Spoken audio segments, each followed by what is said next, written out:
Good evening. Hope you're well.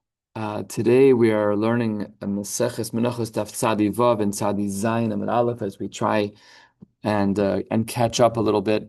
If you've looked ahead, you'll see Tzadi Zayin Amud Beis is longer. Tzadi Ches Amud Aleph is longer. We really have to push very hard to get to the end of this Masechta and be on time. So Hashem should bless us all that we should be able to do that.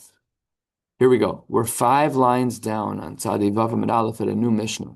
The Mishnah says, Chavite Kohen Gadol. We know, of course, this was a Korban Mincha that was given partially in the morning and partially in the afternoon by the Kohen Gadol. So let's get into the nitty-gritties here. Lishasan va'arichasan va'afyasan bifnim v'dochos es HaShabbos.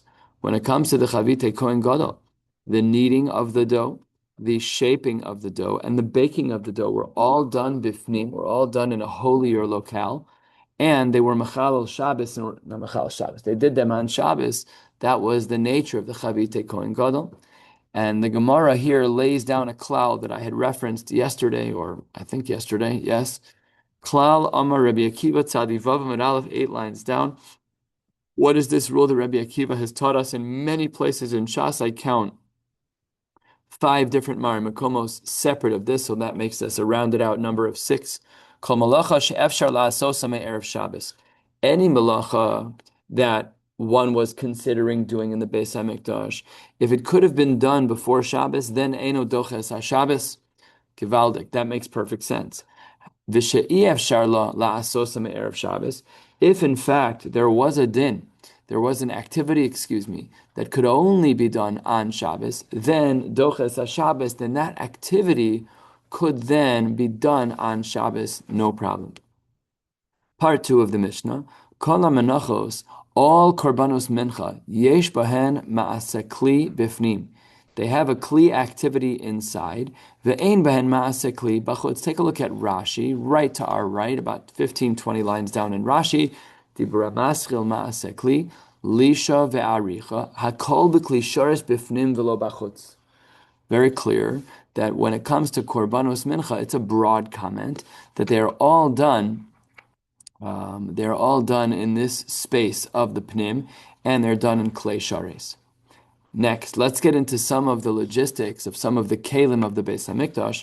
Fascinating Mishnayos. Says the Gemara, Shtei alechem, when it comes to the actual lechamim that were used for Shavuos, Orakan Shiva Tfachim, that's like the challah you use at a wedding, right? So it's like 7 tfachim, approximately 4 inches per tefach. That's givaldik. That's 2.5 feet. It's 28 inches. That was a very big challah. Urechavan daled tfachim. It was, I just do the math. It's not normal. 4 tfachim. 4 times 4. It was 16 inches wide. This thing was huge. Massive piece of bread. The karnosav arba etzbos, and the karnos, the horns, which was added dough that was added to the top of it, was 4 finger breadths. All of that was the dimensions of the shtei alechem. The lechem apanim was a little bit different. Says the Gemara, Orkan Yud Tfachim, it was 10 Tfachim, 40 inches long. Urchavan Hei Tfachim was 20 inches wide. V'karnosav Sheva Etzbaos, and the horns, the extra challah that was added on the edges was 7 etzbos. Just a massive piece of challah. Very good. So then the Mishnah continues. While that may be true, we're going to see some arguing, but look at this before we see the dissenting opinions. Rabbi Yehuda Omer, Shelo Site, I don't want you to make a mistake. Zadad Yahaz. Zadad. Zayin Dalid Dalid. So look back up at the Shtei Alechem. Zayin for the Tfachim of the Rochav. Dalid and Dalid for the Tfachim, for the Rechava, for the width, and 4 for the Etzbos. So Zadad was an acronym for the Shtei Alechem. And Yahaz was 10, 5, and 7. 10 length, 5 width, and 7 finger breadths. Interestingly, who in the Haggadah was the one who said Ditzach Adash Be'achav? The same exact person. Just a really interesting thing to note. What was he doing? Was it memory games? No, games. Was it mnemonics in order to remember things? We know by the Makos they were what?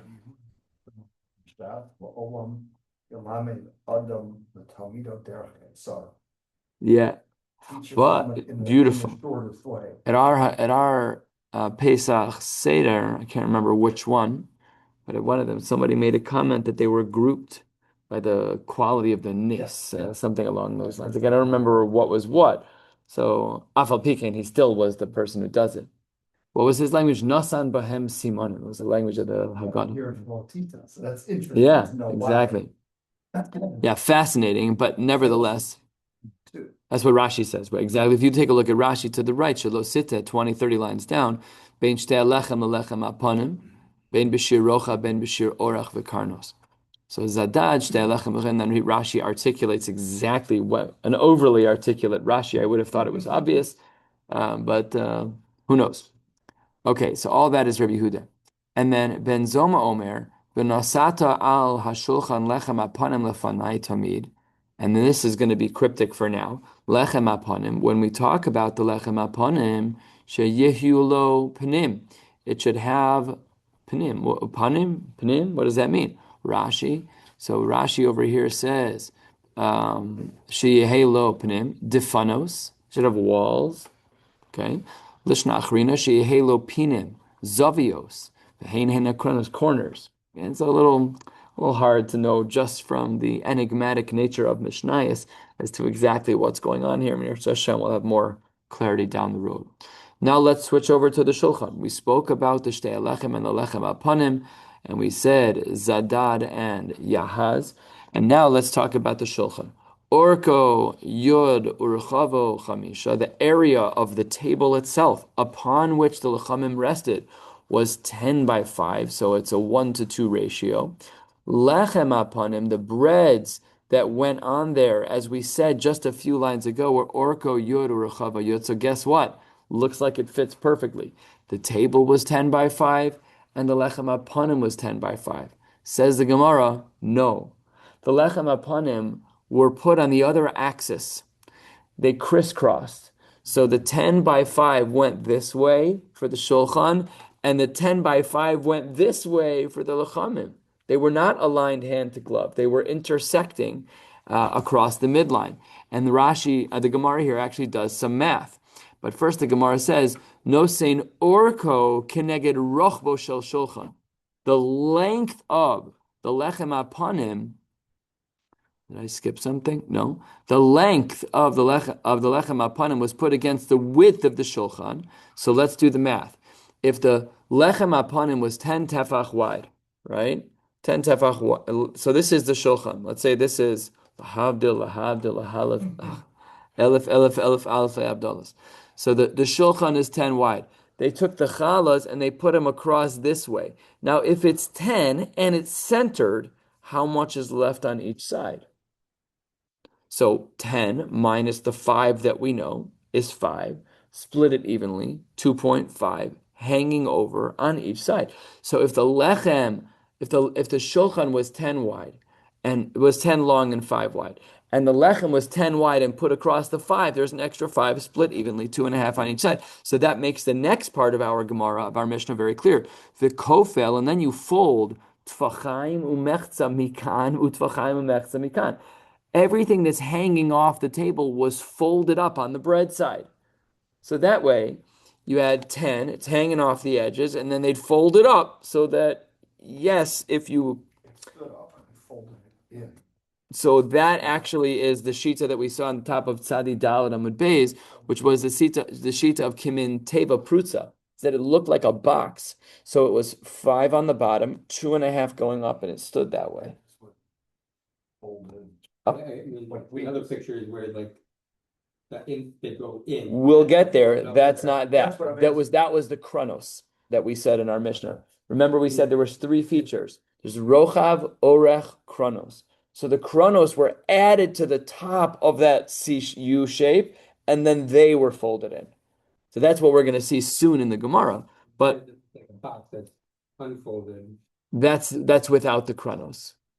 That's without the. I mean, that's at least the pictures. With the chronos, but it's not folded. If they're not be folded, then.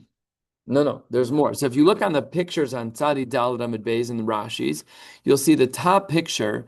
It's Ushtei Defanos Sehazu Kenegedzu Kach Halechem Hayulo Beis Defanos. Rashi says V'Shulayim Rechava Kazeh.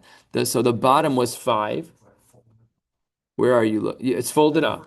Yeah, the first picture is folded up. Correct. Yeah, that was the picture. Definitely. Right. It's not the scale. It's correct. It's less. It's too stubby on the sides. So that's what the Gemara says over here is that no v'kol tvachayim umechza mikan u'tvachayim umechza mikan nimta orko memale rachbo shel shulchan div Rabbi Yehuda. According to Rabbi Yehuda, the width of the shulchan was full.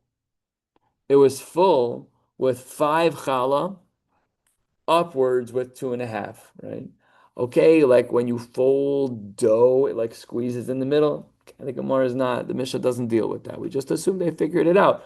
But the max width of the base of that challah was 5, exactly like the width of the shulchan. All of that is Rabbi Yehuda. Now, there has been for a very, very long time, an ongoing debate of how many tfachim are in an amma. Is it 5 or is it 6? Here is a manifestation of that machlokas. And let's see the next shulchan. I guess I'll foreshadow a drop. Rabbi Yehuda holds that there's 5 tfachim to an amma. Rav Meir says 6, and therefore look what Rav Meir says. Rav Meir Omer, no, HaShulchan wasn't 10. Orko Yud Beis, it was 12. And therefore, V'ruchavo Vav. And therefore, if the width was 6, so then, lechem aponim orko yod ruchavo. Hey, he agrees to the dimensions of the lechem aponim, and the lechem aponim was 10. But instead of it going on a shulchan that was 5 wide, now it's on a shulchan according to Reb Meir that's 6 wide. So if you put 10 across a shulchan of 6, 10 minus 6 is 4, 2 on each side, and therefore the next part of the Mishnah makes sense. Kofel, not 2.5, but rather tfachayim mikan utfachayim mikan. That's what the Gemara says. So different shitas according to Rabbi Huda and Rameir. And let's just remember, they're not arguing how many amos there were. That wasn't the argument. We just don't know how many tfachim there are in an amma. And then the Gemara continues that if we have this, let me just use a better motion. If we have our shulchan, which is 10 this way and 5 or either 6 this way, so we're laying one across on the front end, and we're laying the second 6 of the, so there's 6 tall on the front end of the shulchan and 6 tall on the back end of the shulchan across the width of it. So that's the next part of the Mishnah that says as follows. Utfachayim revach ba'emtza. On the front half of the shulchan, across the width of the shulchan, was a stack of 6. On the back half of the shulchan as well, there was a stack of 6. And between the two stacks was utfachayim revach ba'emtza. Why did we have to separate the stacks? Why was the shulchan at such an orech, such a length, in order to give us that much space? Says the Gemara, to ensure that there's wind or air that can be between the lechamim. We were concerned, as we've seen before, that the breads would mold. Afal pi, as we will soon see, that there was a nace, nigle, that when they took off the lechamim the next Shabbos, it was just as fresh and as warm as it was when it was first put on. Afal pi kein ein somchen ala nes. You have to set up the world according to science. You put one piece of challah next to another, mold is going to grow.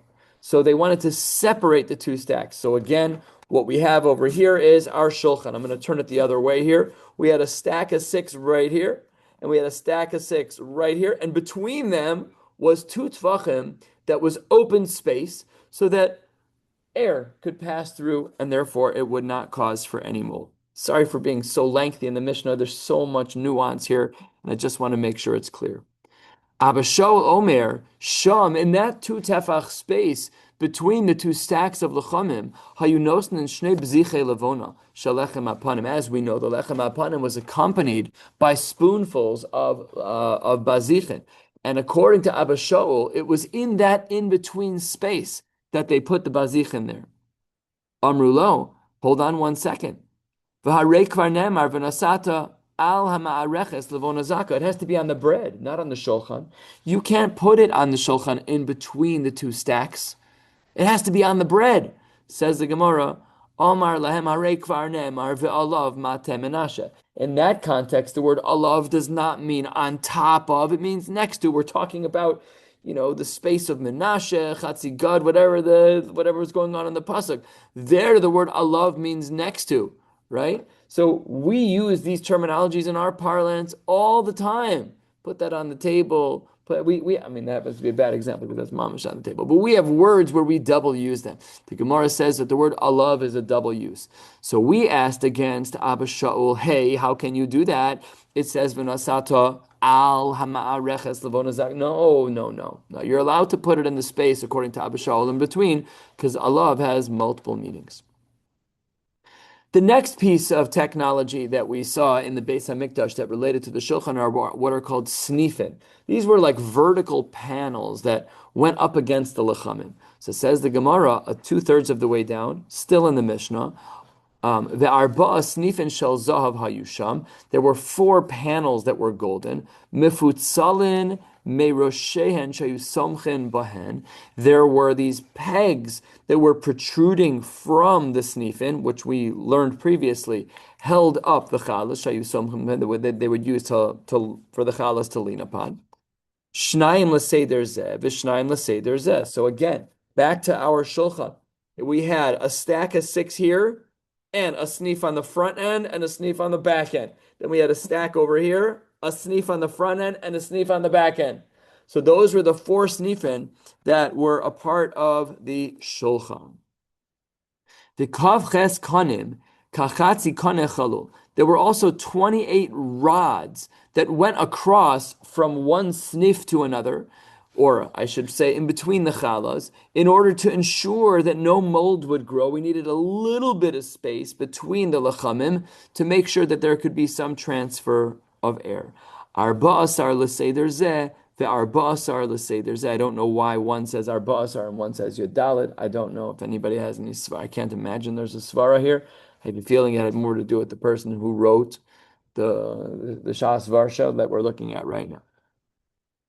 Lo sidur kanim, v'lo netilasam doches haShabbos. The placement of the rods were not allowed to be done on Shabbos. Ella nichnas me erev Shabbos v'shomto v'nosna la'orkan shel shulchan. They would take them down, put them on the length of the shulchan, and period. And kol hakelim shali b'mikdash orkan la'orko shel bayis. And here's a very interesting halacha that whenever we measure something by orach, we just said the shulchan was 10 long.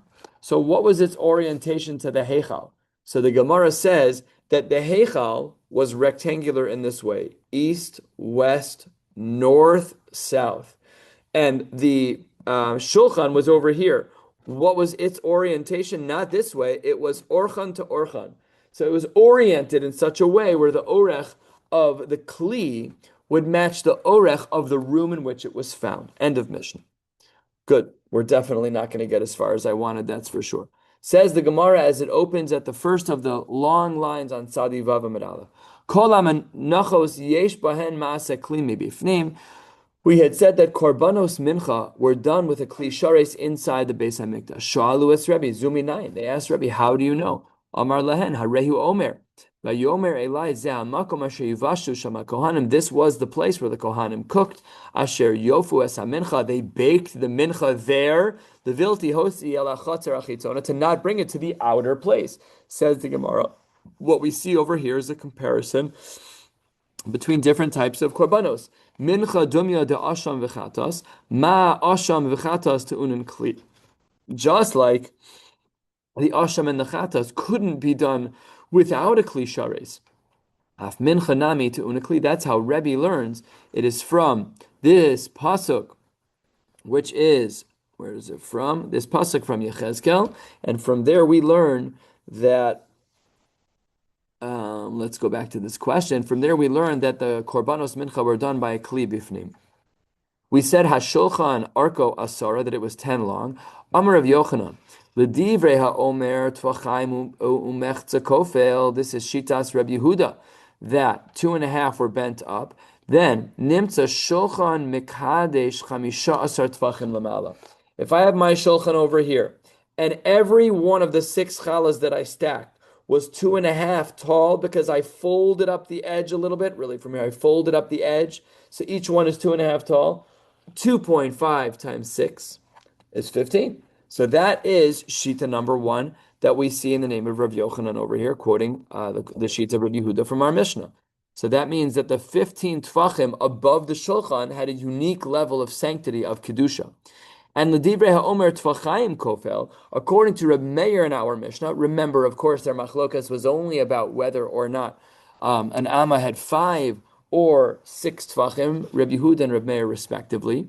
But according to Reb Meir, you were only folding up 2. Therefore, if you're folding up 2, that means the height of each challah of the 6 was 2. 6 times 2 is 12. Therefore, nimtza shulchan mekadesh yud beis tfachim lamala. Says the Gemara, we learned in our Mishnah of Ha'ika Kanim, we said that there were rods. They don't take up no space. This wasn't like the nace of the Kodesh HaKodashim where the math Pasha doesn't work and we know that everything was Omed B'nace. No, this took up space. So says the Gemara, Kanim Shkue Mashkalu. No, the rods were pressed into the chalas. Says the Gemara, they were pressed into the chalas. What was the whole point of the rods? My timer. Why did we have rods in the first place? Because mishum iapushe lechem. Don't tell me that it's pressed in. If it's pressed in, then there's no point. If it's pressed into the challah, guess what? The 2 challahs are now touching on the stack, and therefore that doesn't work. Sof kame apesh lechem. If the rods were depressed into the challahs, then pashut that you're going to have mold. That can't be. So says the Gemara, you're right. De Migbala Porta, you're right, it did raise it a little bit. So says the Gemara, well, if it raised it a little bit, then the math needs to change. According to Rabbi Yehuda, where each challah was 2.5 tall, it should be 2.5 times 6 is 15, plus the height of each of the kanim. Why won't you count that in when you count Rabbi Yehuda's height off the shulchan of that higher level of sanctity? And same question for Rabbi Meir. It shouldn't be 12. It should be 12 plus the height of the kanim. Says the Gemara, Keivan de lo have tefach. Since the rods were so small, and even in total they weren't even a tefach, lo chashiv. Lo chashiv. Very interesting. I don't know why we wouldn't count them. And by the way, the 16. How does it work? What do you mean? They were there. And really, Lamaisa, the height was above. It was not 15. It was less than 16. But we still say that the Kedusha of the table was 15, according to Rabbi Yehuda, and 12. Correct. So, Lamai Nafkamina, if I take something and put it at 15.5. So, according to the math, it should, the math doesn't math. According to the math, we should have said it's Kadosh, but it's not Kadosh. It has to be 15 or under. You said 15 according to Rabbi Yehuda, 12 according to Rabbi. What about the bzichin? That took up space.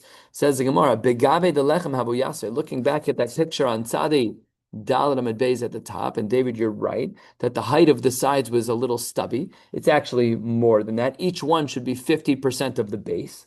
So says the Gemara, don't worry, the bazichin went in there. Ulebahade lechem havukaime, it stayed within the lechem. You can decide to do the volume measure of exactly how much the bazichin was, what was its volume, does it fit perfectly inside? Remember, there were 2 stacks, half of the bazichin was in one, half was in the other, fine. So therefore, don't Ivahika Kranos. We had said in our Mishnah that there were some extras. So this was the point, Rabbi Sandberg, that we were talking about earlier. Kranos legave de lechem kaiflu. They folded it in. The lechem alaihu nachle. It rested on the lechem. So looking at the picture on the top of Tzadi Dalet Amud Beis, you have our Kimin Teva Prutza. It has that U shape with the stubby arms of the U. Really, it's taller. On top of that were Kranos. According to the Gemara, the lechem aponim was 7 etzbos, but it was folded inward inside the teva prutza. By the way, there also still has to be room for the bazichin. So the Gemara says, why wasn't the kranos added to the height of what we consider to be the space that's kadosh above the shulchan? Says the Gemara, because they were folded inside. Turning to the top of Tzadi Vav Amud Beis, asks the Gemara, Va'ika miskarto. We know that by the shulchan there was a miskeres, there was a trim. The Gemara's presumption is that trim was above above the table and not below the table. We'll soon see that that may not be the case. Miskarto, says the Gemara, Kemanda Amar Miskarto Lemata Haisa. Don't worry, the miskeres, the decorative trim that was put around the shulchan, was not, let's just do it this way, was the trim up here? Was the trim above, and therefore the challah rested on that? Was there an extra layer of trim, a tefach tall? Or no, was the trim up against, flush with the top, and it doesn't add to the height? So the Gemara wants to say over here on the top line of Tzadi Vav Amud Beis, Keman Amar Miskarto Lemata Haisa. Really, the decorative trim was flush with the top of the shulchan and not above. And then the Gemara goes into a little bit more detail. Even according to the one who holds that the miskeres, like the Havamina, Vahika Miskarto, even according to them that it was above, still, parku they have a mifrakta. It was actually angled in such a way where the challahs were able to sit. The challahs were still sitting on the base, on the top of the shulchan. There was no height added because of the miskeres, even according to the shita that the miskeres was above. The lechem begavei the shulchan havu yaseh. It was still sitting on the shulchan itself. The miskeres might have covered the bottom of the bottommost chalas, no problem. But the miskeres, even according to the shita that the miskeres was above, was not problematic. How do we know? 4 lines down, Kidditanya. We have a brisa. It's a tosefta that we have over here. Reb Yossi Omer. Lo haya sham snif, and he held that in that particular place there were no snif and there were no boards. El miskarto shel shulchan ma'amedes ala lechem. It was the decorative trim of the shulchan that was holding stable the bottom 2 lechamim. Amrulo miskarto lemata haisa. And they said to him, there certainly was a miskeres, but we disagree with you. The miskeres was at the bottom, one way or the other. The way that we can understand this is that the miskeres was not a problem. This whole last 15 lines was trying to get some clarity onto where the sanctity was of the shulchan. How much height above the top, the actual gold of the table, how much height was considered to be kadosh. So because of the machlokas between Rabbi Yehuda and Rabbi Meir about how many tfachim there were in an amma, according to Rabbi Yehuda, each challah was 2.5 times 6, which is 15. We don't worry about the kana because it's less than a tefach. We don't worry about the bazichin because it was inside the challahs. We don't worry about the miskeres because miman of shach one way or the other, even if it was above the height of the shulchan, it doesn't matter. It doesn't have any impact. And so therefore he held that the sanctity was much higher for only 15 tefachim. And according to Reb Meir, the same math, the same concept is true. The math is different because he holds the tefach is smaller, and therefore he holds that it's only 12 tefachim above the shulchan that was holy. Amar Reb Yochanan. Let's talk about the miskeres a little bit more. This is a sugya and tuma v'tara, and says the Gemara as follows: Amar Reb Yochanan, 8 lines down. L'divrei ha'omer miskarto lemata haisa. According to the shita, that the miskeres was not above the shulchan, but rather below the shulchan. Therefore, says Rabbi Yochanan, tavla hamisapeches tmeya. Even though it was made out of wood, it was made out of a chashuv kind of wood, but even though it was made out of wood, we still would say that the table is tamim. L'divrei ha'omer miskarto lemala haisa. But according to the one who holds that it was above, then it's not a tavla misapeches. It's not a table that's upside down. Tavla misapeches tiboilach. According to this shita, we don't know what we would hold about an inverted kli. And what's happening over here is that if we view our shulchan as having not a miskeres up here, but a miskeres down here, then it's effectively a tavla misapeches. If I turn it over, then it looks like a kli surrounded by a miskeres. Therefore, it's tameh. And therefore, a tavla miskeres has tuma. But if you hold that the miskeres is up here at the top, so then we don't know about a tavla misapeches because that's not the case being discussed. And therefore, l'divrei ha'omer miskarto l'divrei ha'omer miskarto l'malo haisa. So tavla misapeches tiboilach. What does that imply? Michlal de shulchan bar kibule tumahu. But I don't understand. How can you say that the shulchan is shaykh by the world of tuma. After all, kli eitz he'asui lenachasu. This is actually made out of wood, and there is no reason why you should assume that it is going to be tameh. V'chol kli eitz he'asui lenachas ein mekabel tuma. Why is the shulchan not mekabel tuma? Again, we're in the question phase. We're going to answer that it is in fact tameh. But why would we assume what's the havamina that it would ever be tameh? At the end of the day, the shulchan should not be makabel tuma because it's made out of ace and it's kli eitz ha'asui lenachas. My time, why would it not be tameh? Because says the Gemara, and this is a drasha that we've seen before in Chagiga, dumya desak ba'ina needs to be similar to sackcloth. Masak metaltel male berekan, just like sackcloth can be carried empty and full. Afkol metaltel male berekan, but guess what's not picked up? The shulchan. Says the Gemara, that's not true. You may recall from earlier in Shas that the Shulchan Taka is picked up. Shulchan Nami Metaltel Male Berekan Kiduresh Lakish. When was the Shulchan picked up? Says the Gemara. This is a Gemara that we saw in Maseches Yuma and Chagiga and in other places as well. To Omar Reish Lakish. My dichsiv al hashulchan hatahor. Tahor michlal de'ika tamei. It sounds like from the fact that we're using the language of al shulchan hatahor, that there is a time of tuma. Ella, it must be that Malamit Shemagbiano so ole regalim. That when the time came, I remember discussing the height of the walls. If we lifted up the shulchan, of people outside could still see vague recollections of this kind of Gemara.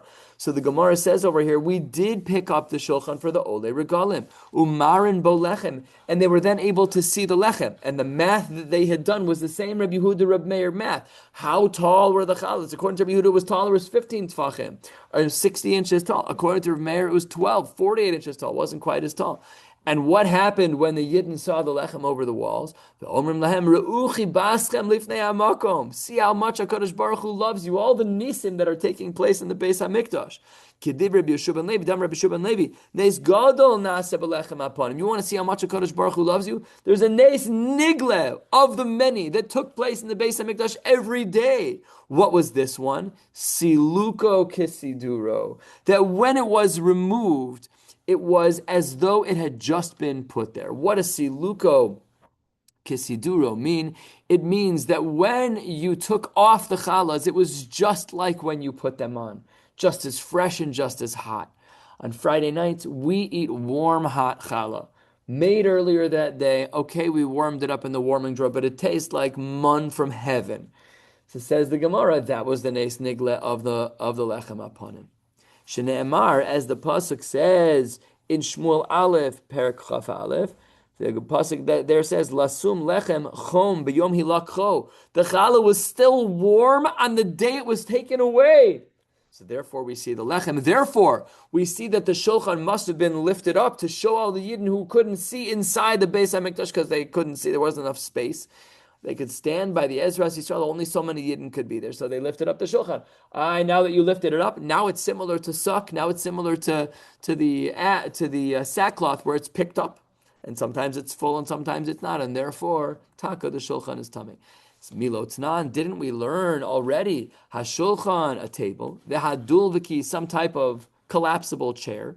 Shenifchesu, if it got a little bit broken. O shechipan b'shayish, if it was covered in marble. Marble is a stone. Stone's not makabel tuma. V'shir bahen makom anochas kosos, if there was enough space that was uncovered from the shayish. Again, shayish is not makabel tuma, but if there's enough space of the original material of the table made out of wood, tmein. Rabbi Yehuda Omer makom anochas chatichos, of meat has to be a little bit bigger. We're not going to get into that sugya. But shiur in lo, shiur lo. If the stone was there and there was nothing left over, guess what? It's not going to be tameh because stone is not tameh. But what's not in this Mishnah? Metal. And gold is a metal. And metal is makabel tuma. So of course it's going to be makabel tuma. V'chitema kan b'tzipui omed, kan b'tzipui she'eno omed. It depends. And really the metal that was placed over the shulchan wasn't nailed in. It was shaped around the shulchan. So if you can imagine just bending the metal down at the sides of the shulchan, fine. but it really wasn't screwed in, it wasn't nailed in, and therefore perhaps that shouldn't be enough. That's not true. We